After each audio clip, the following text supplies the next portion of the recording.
What are the best sports anime and manga?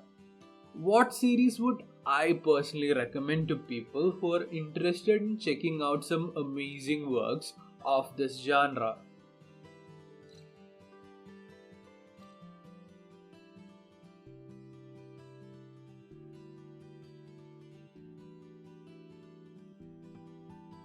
Hello, people, I'm Sia. It's not a secret if you've been following me for a while now that I love watching people play with balls. What I mean to say is that I love sports anime and manga. It's one of my favorite genres in the entire medium. The genre is consistently amazing, they're rich in themes, even the most degenerate, bizarre sports that authors pull out of their ass end up being really fun, exciting watches. Sports anime and manga are also really good gateways to get you into a particular sport. Like if you aren't interested in a sport or if you don't know the rules of a sport, most series in the genre will explain to you the rules of the game in a way that's naturally integrated into the sport. They're always entertaining to watch even when they're explaining what the sport is. So it is a genre that has a lot of things to offer and a lot of interesting stories to tell. So today I wanted to share with you guys my favorite sports anime and manga and in a way encapsulate the greatness of the genre in a single video. I hope you guys get the recommendations that you were looking for and I hope you enjoy this video. Also keep in mind that it is my list and it's very subjective in nature. So if you guys have any comments on my list, let me know that in the comment section below and let me know what your favorites are. And now here are my top 15 sports anime and manga. I hope you enjoyed, guys.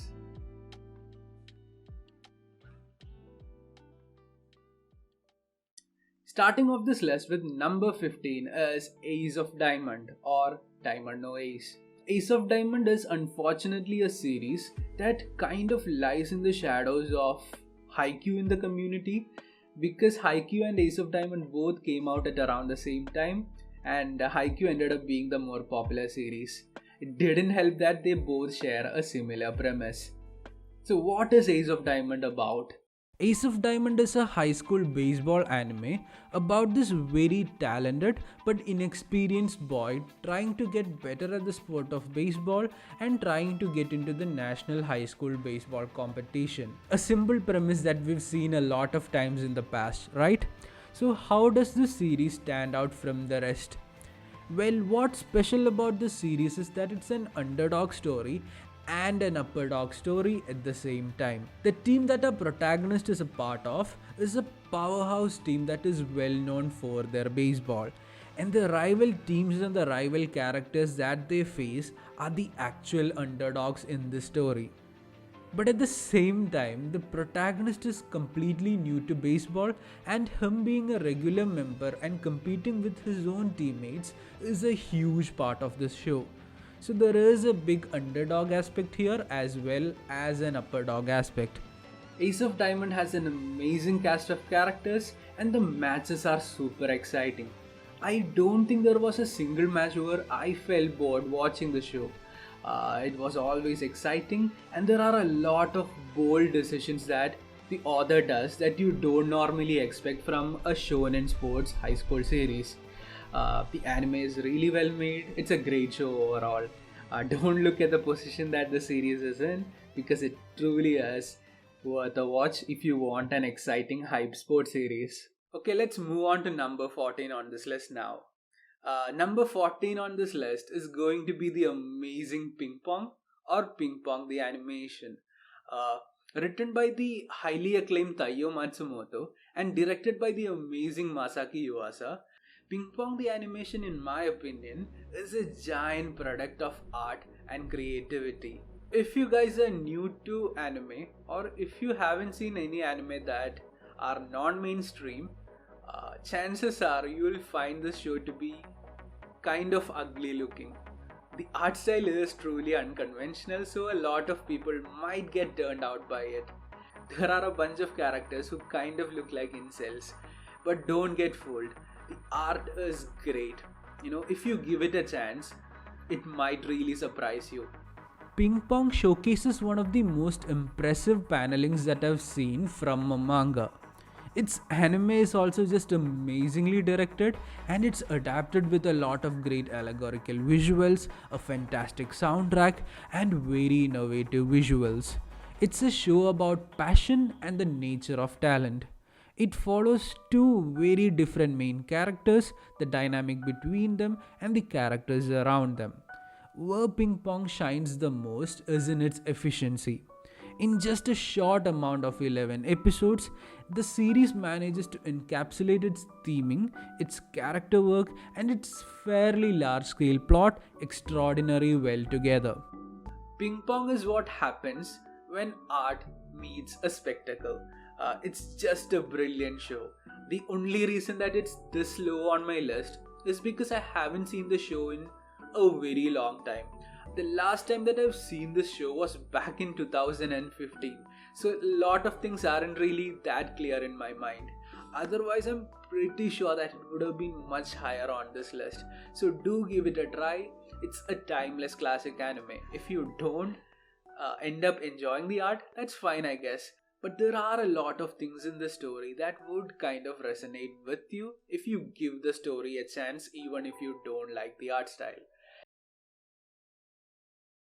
If you're wondering why I'm moving my neck around like this, it's because number 13 on this list is going to be the very underappreciated gem, Welcome to the Ballroom. Welcome to the Ballroom is a truly underappreciated series that I haven't seen a lot of people unfortunately talk about. Uh, Welcome to the Ballroom features one of the longest necks that I've seen in anime since watching One Piece. If you have a neck fetish, I'm sure you'll have a blast with this series. The necks are spinning around like crazy here. It's a very wholesome story about a boy with no passion in his life trying to see if ballroom dancing is for him. It's kind of like a combination of Hajime no Ippo's main premise with the artistic flair of Haikyuu's. It's similar to a lot of other shows in this genre, but what makes it stand out other than its freakishly long necks are the character dynamics here. Welcome to the Ballroom is a series about ballroom dancing. And ballroom dancing is a sport that requires a partner for you to synchronize yourself with. So, a huge aspect of the series is about this connection that you have with your partner and the various problems that you have to face together. Now, number 12 on this list is the modern classic Run with the Wind. Run with the Wind is an interesting case of a series. It's a series that has gotten better and better for me with time. I find it to be one of the most fascinating and one of the most refreshing modern animes that I've had the pleasure of watching. Run with the Wind is a running anime set in college where a character living in a dorm tries to recruit his roommates to run with him as a team in one of the most prominent college marathon runs in Japan. The dialogues in the show are amazingly written. The dialogues feel supernatural and it makes the entire college setting come alive. The young adult cast of characters are super diverse and they feel genuinely relatable to us, especially if you're a young adult. This show looks and sounds great, and in just 24 episodes, it manages to tell a completed great story that has an amazing conclusion. So, if you want to watch a refreshing, inspiring, great, completed short series, Run with the Wind is definitely one for you, even if you aren't interested in sports anime as a whole. There are some really accessible anime and manga that somehow unfortunately end up not being as popular as it could have been. And number 11 on this list is going to be one of those series. The series is Baby Steps.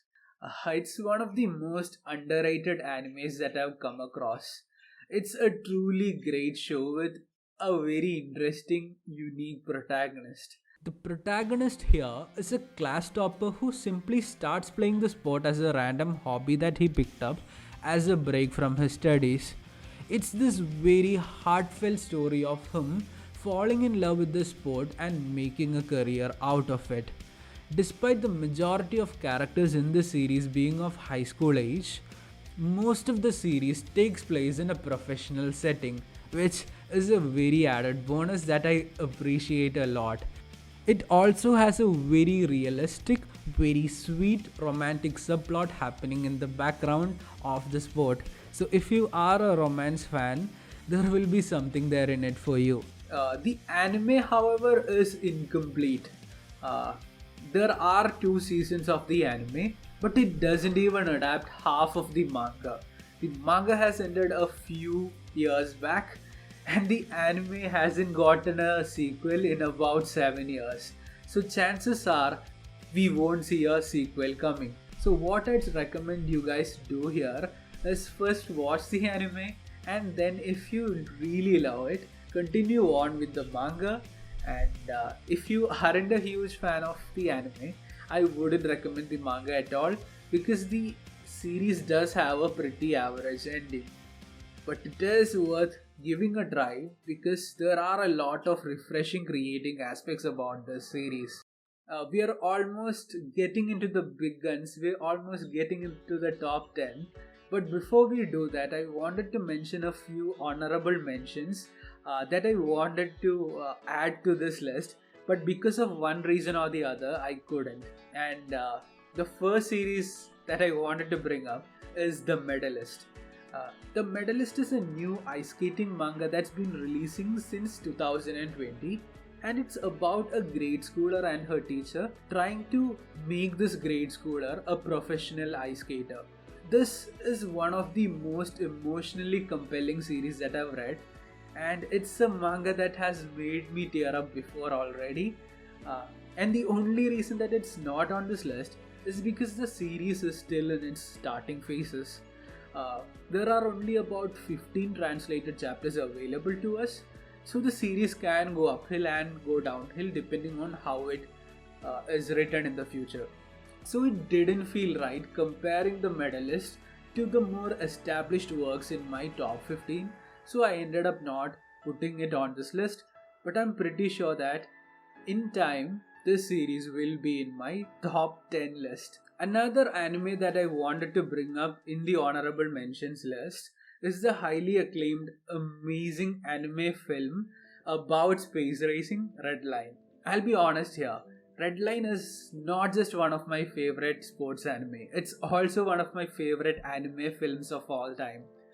Because Redline is a movie, I didn't feel right putting it and comparing it with the rest of the series on this list, which are much longer than Redline.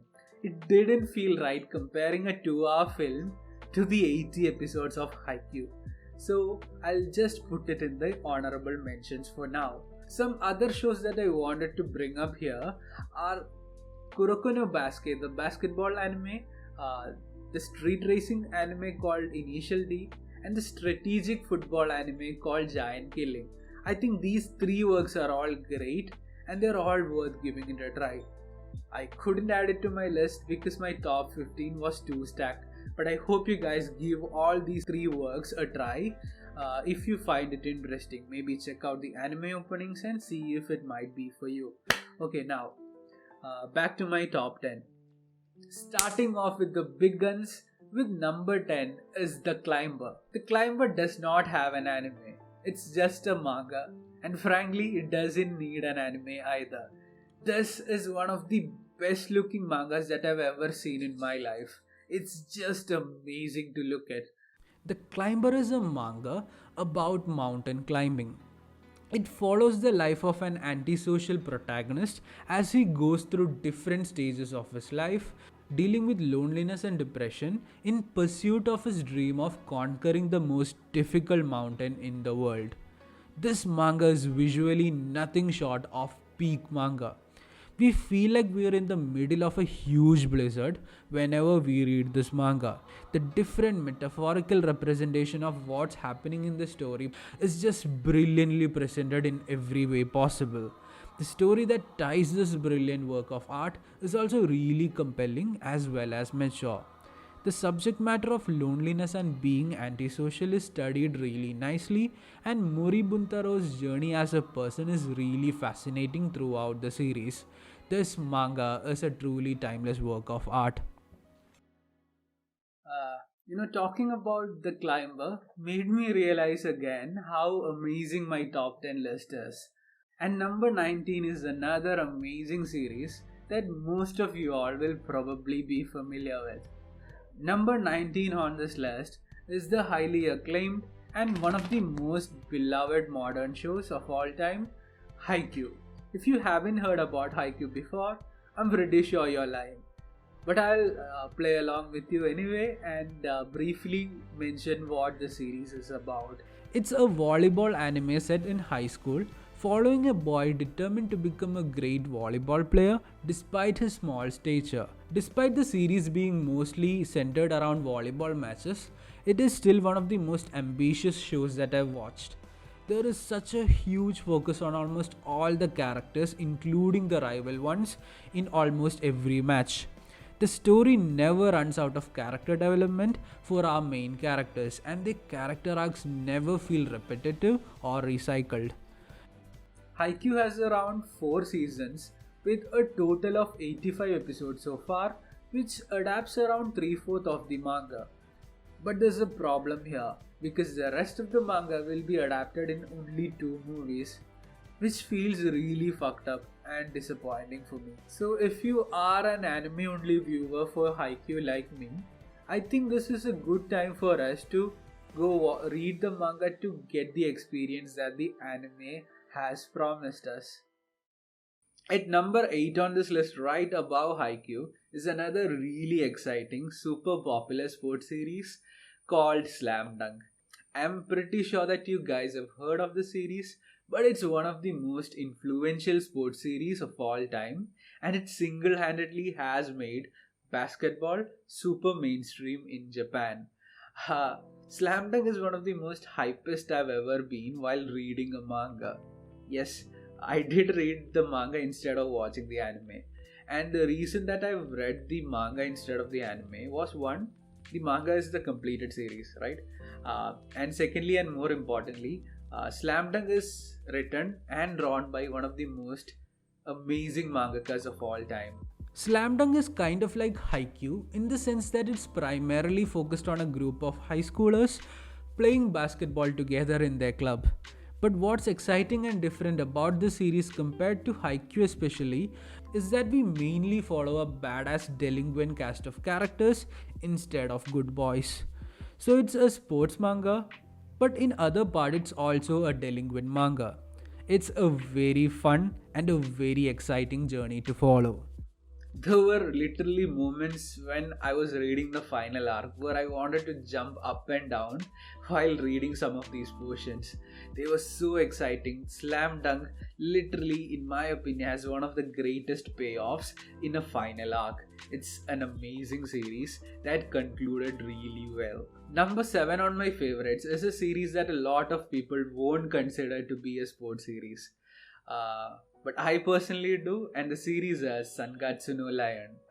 But wait, before you guys tell me that I'm completely wrong and that it's not a sports series, it's just a drama series, let me explain my perspective here and tell you guys why I consider the series to be a sports series. It is a drama, I guess, but as a subgenre, it's definitely a sports series as well, and let me explain why. It's definitely true that most people who watch the series watch it for its heartfelt drama and its slice of life storytelling. We watch the series to see Ray overcome his hardships and his loneliness, and to see other characters overcome their own struggles. But I do believe that there is a lot of emphasis given to shogi as a sport. There are actual tactics that are happening in the matches, and the psychology of the people playing the sport is dived into very deeply, and there is nuance in these matches. The only way that it's different from regular sports anime is that it doesn't spoon feed us with the rules of shogi, so these aspects go right over our heads if you are like me who doesn't know what the hell shogi is. It's a genuinely amazing series. There aren't a lot of works like it. But regardless of whether or not you consider Sangatsu to be a sports anime, you can't deny the fact that there's a great series that deserves to be watched by everyone. So just shut the fuck up and let me recommend the series to people who haven't seen it yet. And as a warning, I'll just mention this. There will be one more series, kind of like Sangatsu, which isn't normally considered to be a sports series, that will be higher on this list.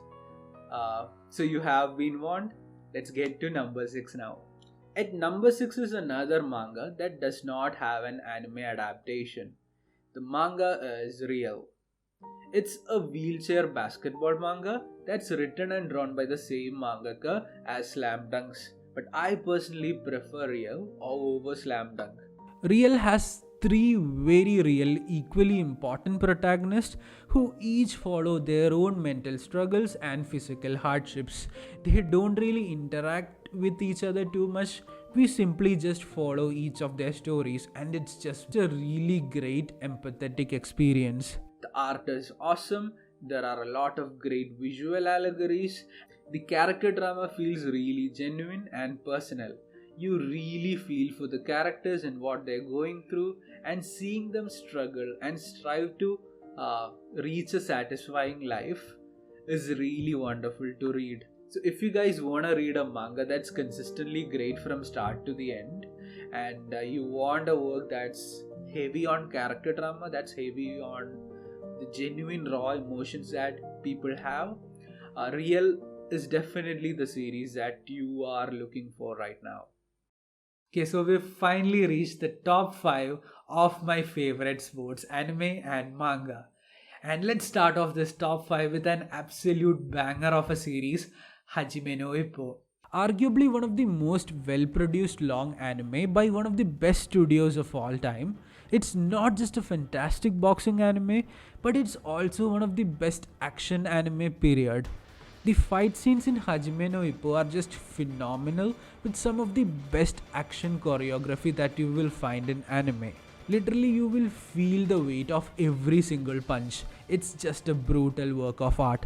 But one thing a lot of people don't expect from Hajime no Ippo, from the posters or from the openings or from the character designs, is that Hajime no Ippo is actually a very humble, kind story about an introverted, meek protagonist. Ippo is just a bullied high schooler kid who wants to be a stronger person, not just physically but mentally as well. He starts playing boxing in order to find out what it means to be a genuine strong person. Another thing that people don't really expect from the series is how absolutely hilarious it really is. Genuinely, it may be funnier than Gintama is, if I'm being honest here.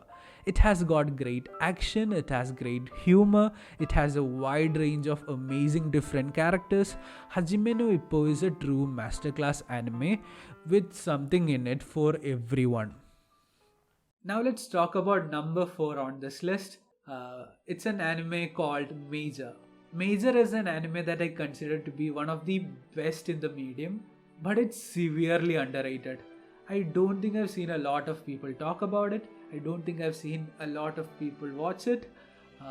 But it's truly one of the most unique anime experiences that I've had personally. What is special about this series that makes it stand out from everything else in the genre is the fact that we follow the entire life journey of the protagonist from when he was a young boy to him reaching the peak of his professional career in his late 20s in a span of a few seasons.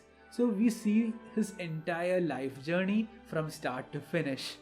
And what an amazing, unique journey it is. From the more innocent elementary baseball tournaments to the more traditional high school shonen sports series that we're used to seeing, to the more behind the scenes issues that a sports professional has to face, to straight up life tragedies. You see the protagonist grow as a person, as a baseball player, and you see him fail, get stronger, and build relationships. You get this sort of parental attachment to the protagonist, and that's such a unique, wonderful experience that we don't normally get from fiction. Okay, number 3 on this list is gonna be another underappreciated gem, But it's a series that has slowly gotten more and more popular over time, thankfully. The anime is, of course, Chihaya Furu. If you didn't know, Chihaya Furu is an anime about a Japanese traditional sport called Karuta. If you guys haven't noticed at all, I'm not Japanese and I had no clue what the hell Karuta was, aside from knowing that it was kind of like a card game. But now that I've finished the series, I can 100% tell you that I know everything about Karuta as a sport and as an art form. The series does an outstanding job at explaining all the rules of the sport in a very natural way, and the sports matches are really freaking exciting. A really impressive aspect about this show and the sport of Karuta as a whole is in its diversity. In this series and in the sport of Karuta, characters play each other irrespective of their gender and their age groups.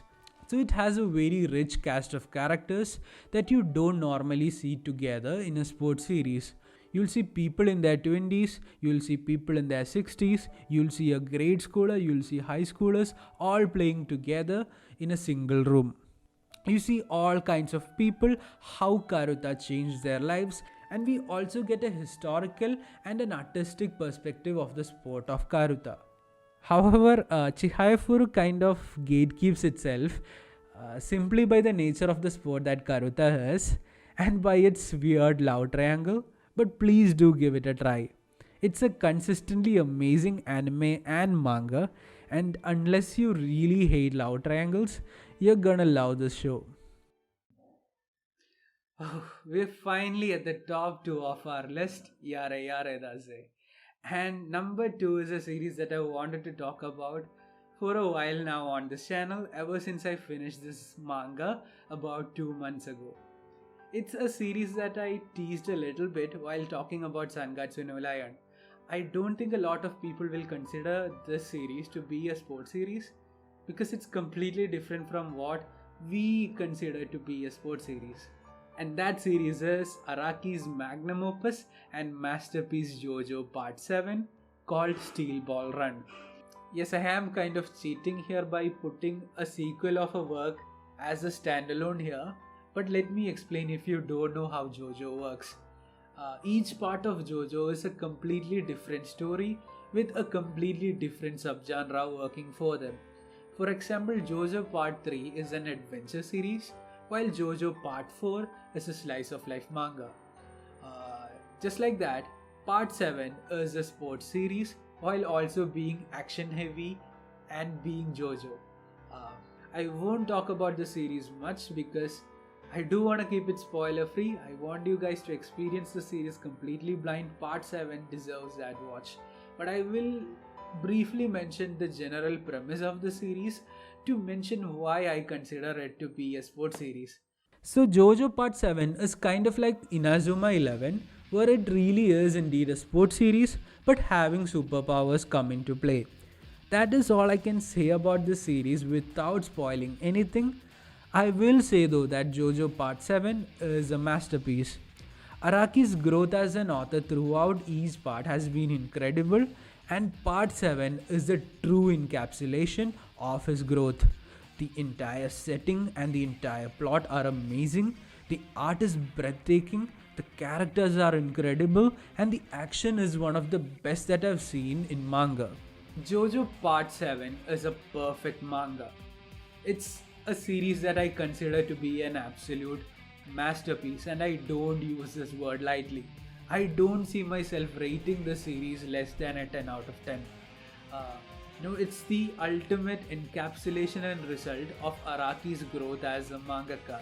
It's a really special work that I can't wait for everyone else to experience. And now we are finally at number 1 on this list. And if you haven't guessed it already, number 1 on this list is gonna be the amazing masterpiece Ashita no Jo. Ashita no Jo was always considered to be a timeless masterpiece classic series, right? It's undoubtedly one of the most influential anime and manga of all time, but the legacy of a series doesn't really matter that much at the end of the day for us, right? No, our personal experiences are more important to us. So I was really happy to discover that Ashita no Jo was a series that exceeded the rumors and the legacy that it had. I genuinely loved it from start to finish and everything it had to say, and the amazing character of Joe as a whole. Ashtano Joe was indeed a truly timeless masterpiece. It was a genuinely inspiring story about a 15-year-old delinquent orphan boy finding his passion and his place in life through boxing. One of the most shocking things about watching Ashtano Joe to me was the fact that Joe boxes in a ring for the first time at around episode 30. It was really surprising and wonderful to me that Ashtana Joe was a series that completely focuses on Joe as a character rather than the sport itself. Joe's entire journey as a character was inspiring, and he is one of my favorite anime characters of all time. This story wasn't a story about boxing. It was a story about a young orphan boy having my own hairstyle, trying to discover himself and his passion in life, and that was conveyed so masterfully. So, how would I personally recommend watching Ashtana Joe? Because it does have an anime and it does have a manga. If you're the type of person who doesn't like older anime, because Ashtana Joe season 1 is older than 50 years, I personally recommend you guys to first check out the manga, and after you finish the contents of season 1, switch to the anime instead of the manga, because season 2 is legit amazing even for modern standards, and it's amazingly made. It looks better than anime that are coming out right now. So if you are a modern anime fan who doesn't enjoy older shows, I'd recommend you guys to first check out the manga and then switch to the anime. But in my personal opinion and in my personal experience, Ashtano Joe the anime is a much superior experience compared to the manga. Like, it does have an older style of animation and the sound effects are kind of dated, but the anime gives so much life to these characters and the story as a whole. Like, the anime expands a lot on these characters and on the story. The anime puts a lot more emphasis on the character relationships, and there are a lot of great moments between characters. There are even really well written anime original characters that come into the plot in really interesting ways. So in my experience, I would definitely recommend watching the anime. But I guess a lot of people won't be able to watch the older works. So if you're one of those people, try out the manga and then switch to season 2. Either way, it'll be a masterpiece, hopefully, and I hope you guys get the same experience from Ashtana Joe as I did. And with that being said, these were my top 15 sports anime and manga. I hope you guys found my list and its order interesting, but more importantly, I wanted this video to be a way to recommend new amazing works to people who might be interested in more sports anime and manga. And my shoujo video did do decently well for my channel, so I might keep up with this trend and make a Ghibli video next if this video ends up doing well. If you guys did enjoy this video, please, it would mean the world to me if you subscribe to my channel and check out my other or future videos. Please try to join in on my YouTube journey. I'll try to enhance your experience of anime and manga. Have a great day and a great week, you guys. Thank you for watching.